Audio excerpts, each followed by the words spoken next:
A teacher's flying a drone, as shown in the diagram below. The drone is maintaining a height of approximately 150 feet above his eye level. What is the approximate angle of elevation from his eye level to the drone when the drone is approximately 200 feet away from him? Alright, first thing is I noticed that we need to have a right angle there. I would draw this figure. It doesn't have to be perfect. I would draw it though.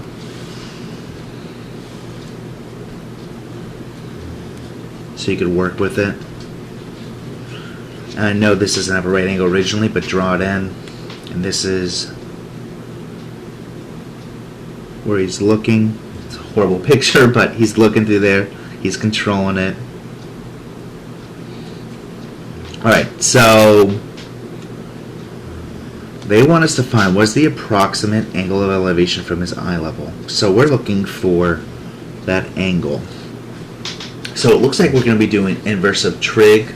So the inverse operations here. So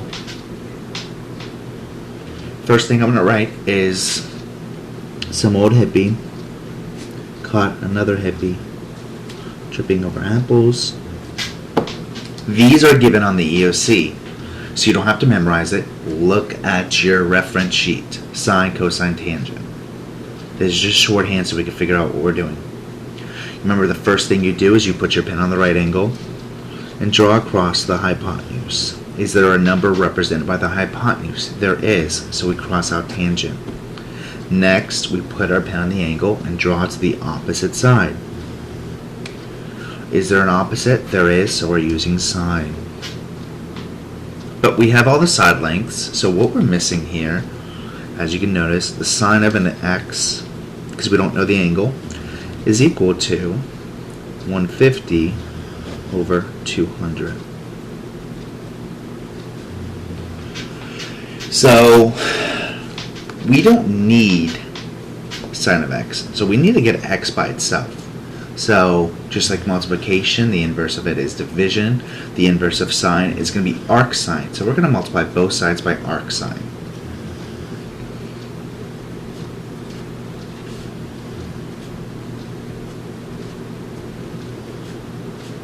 What you do to one side, you do the other.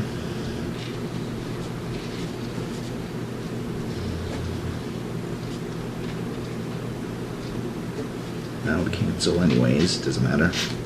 Alright. This cancels with each other, so we're at x is equal to arc sine of 150 over 200.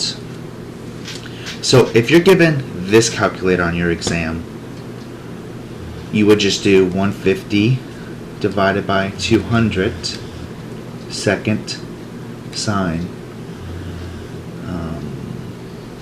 And approximately, if we're guessing, it doesn't say what they want, so I'm going to say it's about, typically do the ones place for this, 49 degrees. So again, all I did was 150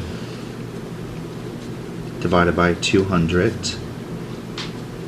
equals, ooh, I didn't see that, we didn't see that. On this calculator, all I did was 150 divided by 200 equals, then second, then sine. Or on the calculator it says sin, but sin is just shorthand for it. Alright, if you're using this scientific calculator that's represented on the computer, you would just click the sine -1 button and then 150 over 200.